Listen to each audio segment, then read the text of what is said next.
The paints are ready. Beautiful. The brushes are waiting. Okay, let me begin. First of all, there is a group called Self-Help who does wonderful things for Holocaust survivors like me. And they had a Yom HaShoah, which means a day of speaking of those whom we lost. And I could have watched it on my screen, but they sent a taxi to pick me up. And I saw the people as real. I don't care how wonderful a television screen is, but when you hold a real person and hug them, there's nothing like it. And maybe that's why I don't text, because it takes human contact away from each other. So let me tell you, as the year goes by, bits and pieces of these last few days, because so many things happened. One thing I had promised, that I would speak to you about lupus. Kenny, could you reach? Should I hold it up? No, I can. Oh, yeah, so you can see it, yeah. I found out that in life, if you don't give, you don't get. And how was I cured from lupus? I had been volunteering in the prison system. I had hit my knee on a car door, and it swelled up. And the doctor, I went from rheumatologist to rheumatologist, and everybody gave me pills, but the swelling did not go down. And there were a group of us volunteers who always went to the prisons one night a week. It was Monday night, I think, right, Kenny? And the volunteers would meet in my house, and Eric and I would discuss what we would do on the next day or on that same day. And one of the volunteers said to me, "Hetty, by the way, how is your leg doing?" And I said, "It's not my leg anymore, it's my whole body. I'm in a wheelchair now. My whole body became crippled." And he said, "Did you go to a rheumatologist?" And I said, "Yes, but they just give pills." And he said, "My daughter works for a rheumatologist who cures he only works with incurable diseases." And I said, "Could I see him? Could I make an appointment?" He says, "Oh no, you can tell him that you want to come." I said, "You don't do that with a specialist." And this book, can you show it to? This book was my cure.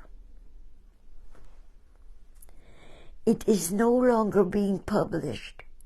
At least it might be published again.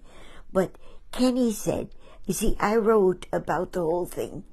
And Kenny said, even though it's long, he can put it on what, Kenny? On Facebook. On can Facebook, put your essay on Facebook. Okay. So now let me go to another topic, since Kenny is settling that for us. Today is a day of remembrance of those who died in the Holocaust. I did not die there, but all of Eric's family did. And so it became part of my life. And I want to paint. I could move on. I Okay. could do this, yeah. Eric's mother, who the last that Eric saw her, you see, they separated men from women with a fence. And one day, when the women were out, they also let the men out with the fence separating them. And she saw Eric, and she waved. And at that moment, the guard saw that wave and threw her on the ground and began to beat her. And Eric and his mother had made plans. When this is over, if we're alive, we'll meet. And when Eric was liberated, he kept going back to that place, but she never showed up. So she had died. And if Eric speaks of everything that happened in concentration camp, he never spoke of that.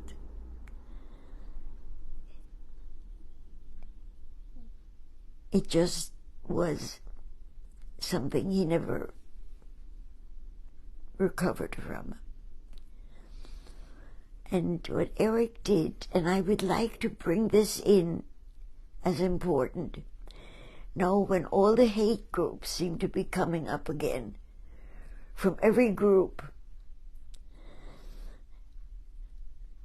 Eric wouldn't talk about the bad things that happened. He only spoke of the things he wanted to remember. And he told them to his children, and they still remember that. There was a washerwoman who used to wash laundry for the soldiers. And Eric would describe that she always had a big pot into which the laundry was put and boiled. And she always made a pot of soup. And he said the room was pitiful. It was so hot and steamy.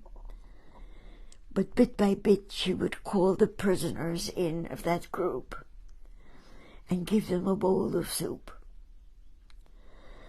Those are the stories that Eric remembered. And I would like, whenever you have hate and anger in you, that you remember the other things that you can deal with. Now let's go back to the painting.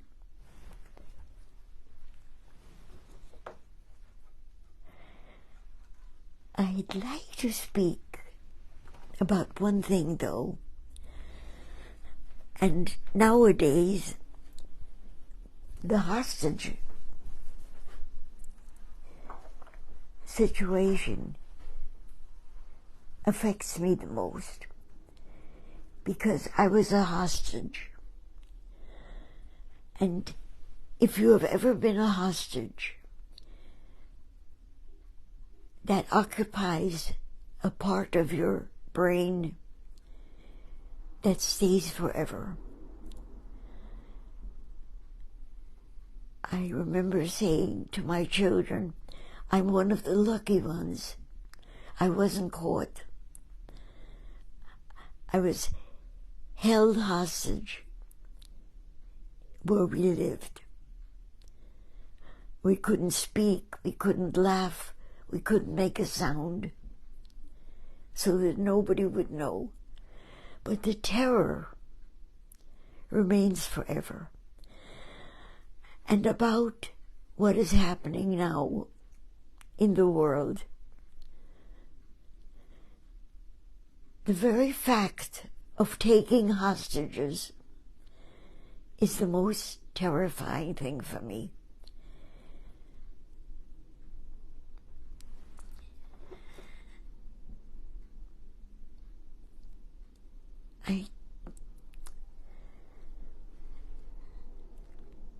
I would like you to stop thinking of anger and hate,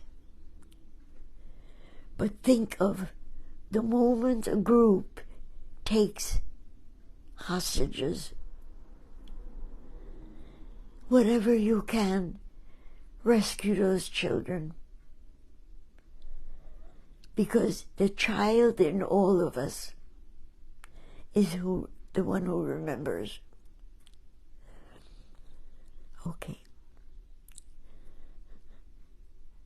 And let's go to the painting.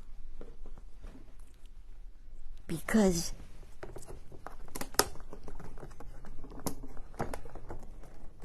Mom, can I ask you to say one thing, though? Wait, I didn't hear. Oh, sure.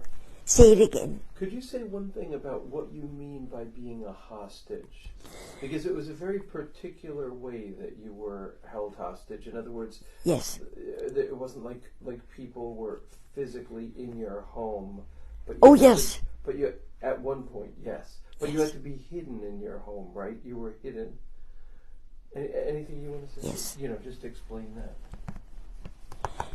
And there is a terror. There is a terror which fills you because the unknown will take you away from your family. What is the real horror of being a hostage? You don't know if you'll ever see your family again. And if your family is nearby, maybe in a different room, you don't know if they'll be alive when you see them. Hostage means I'm taking you away from the world that you love. And that's why when people contribute to the Ronald McDonald House, so the parents can be there when the child is having an operation.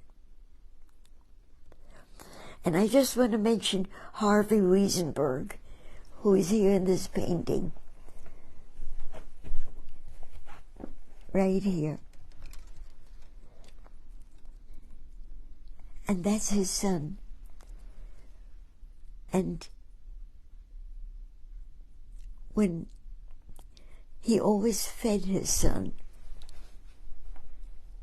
who is unable to do it himself, and when the people who took care of him in the institution were not able to feed him, Harvey would be there. He would be there every day because he was afraid Ricky would be afraid if he didn't show up. And maybe we should think more about what love is, because it exists. And if you could learn from people like Harvey,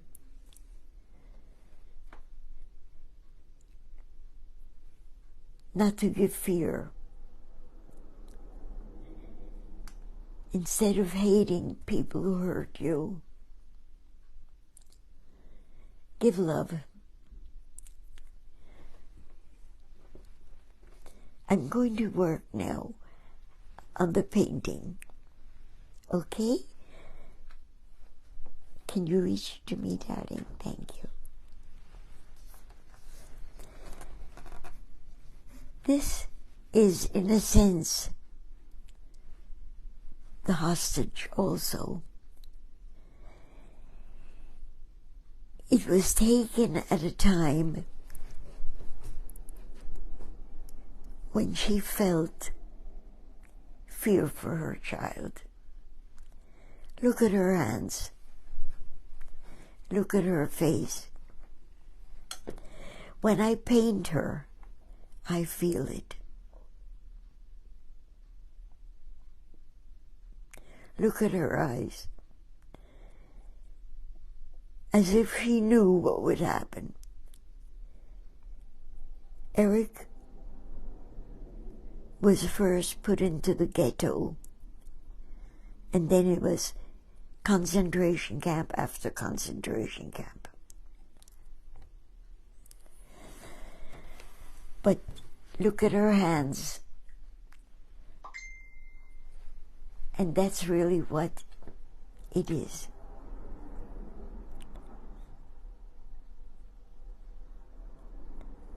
That was a tender little face. And there are many hostages who are children right now in the world. Concentrate on that, not on hate. So Okay. can I read you some things that people wrote? Yes. Martha Bilski, well, Sandy sends hugs.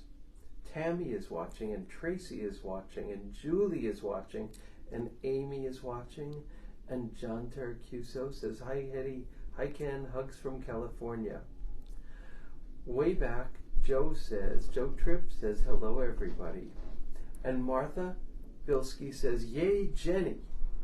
And then she says, Kenny, darn autocorrect. Martha says, beautifully said. And Tammy Smith says, I agree that child memories have an unusual strength. I still feel many things from my childhood. And Dina says, and Eric's Liberation Day was yesterday, May 5th. Thank you, God, for saving our Hetty and Eric. Denise? Every May 5th, Dina and Jess remember it. And how do you explain loving people? It's when their hearts and yours have the same memories. Hetty, don't get emotional. Paint. Okay, but before you paint, Denise Taylor is watching, and Amy is sending many hearts to Dina for what she said. And Dina says, for now we can also love Ken, Joni, Jesse, and Greg. Yes. So sweet. There are so many wonderful human beings living in the world at our time. Let's show gratitude for people like them. Mary Nix is sending hugs to you and to me. Okay, let me now complain a little bit about what it means to not be able to use the easel because your hand shakes. But up here, I am going to make room. Yeah. Here is Anna, my mother-in-law, whom we are commemorating here.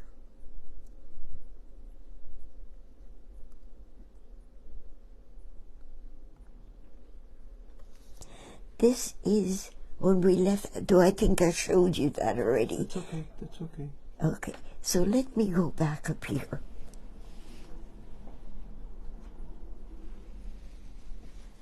Let me catch my paint, my brushes.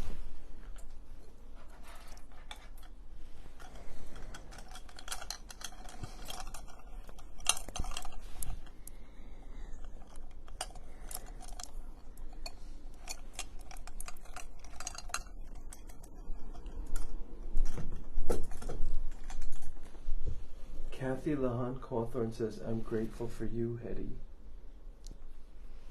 And I'm grateful for you. Okay.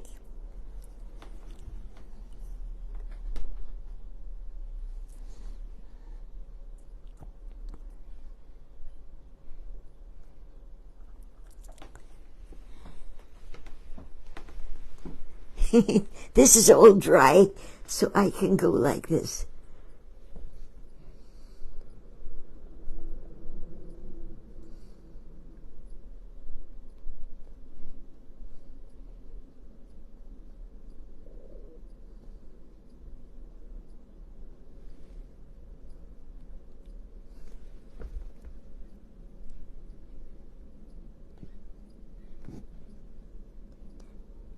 You know, those of you who didn't know how to write about themselves, because Erica said, make sure that everybody you paint tells you how they see themselves. And somebody did such an amazing way that I asked him for permission, and he wrote it so well that we're going to be putting it on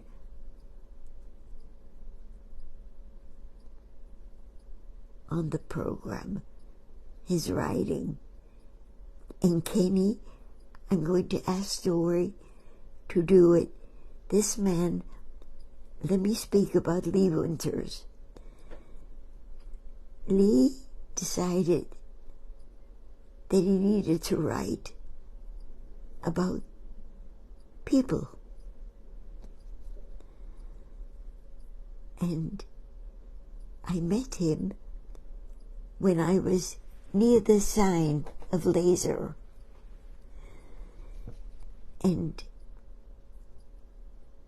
he wrote so beautifully that I asked Dory, who is here, how could we bet that on YouTube? Where's Dory? I lost her. Yes. Right here. That's the little bit of time I have left. So we have to go into that. First I have to make Eric's face smaller, which I'm just doing.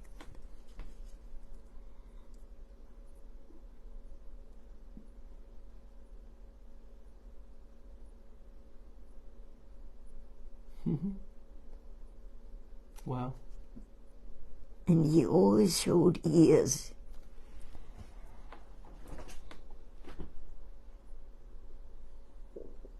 The beautiful thing about little boys is that their ears keep sticking out.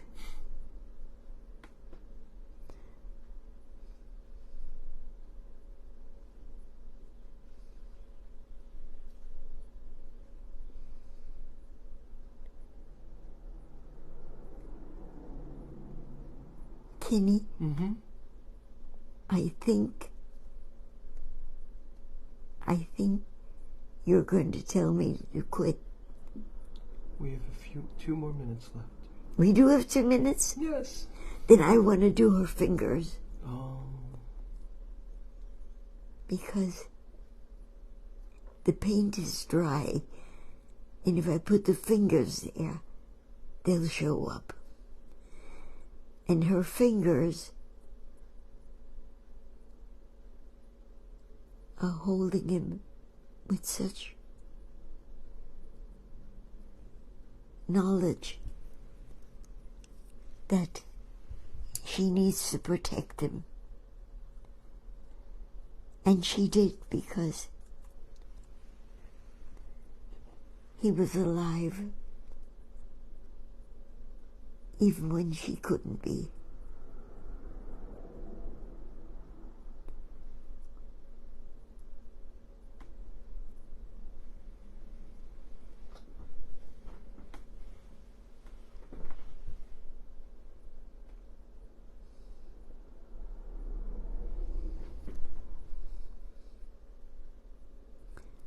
And I love you all, and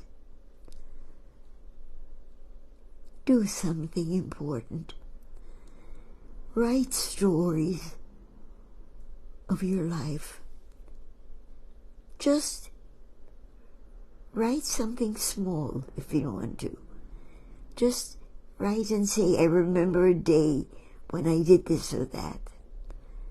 Either something good or something not good. It doesn't matter. But share your life, because we're worth living. And if you do not write about the people who lived in your life, then nobody will ever know they existed. Does that make sense? My wonderful granddaughter, when I said to her, Jessie, how do you see the world? And she said, nothing dies. It just changes. And I realized I am the one who carries the people I love who are no longer here. What a gift. Let me tell you that Kathy says, I'm grateful for you, Hetty. And Dina says, loving and protective hands, hands of strength. Sandy says, beautiful portrait you are painting. Sophian and Ismail send love. Thank you, all of you. Wait. Sorry. Say that again. Say goodbye. Goodbye. I love you all. And you know when I say it, it's straight from the heart.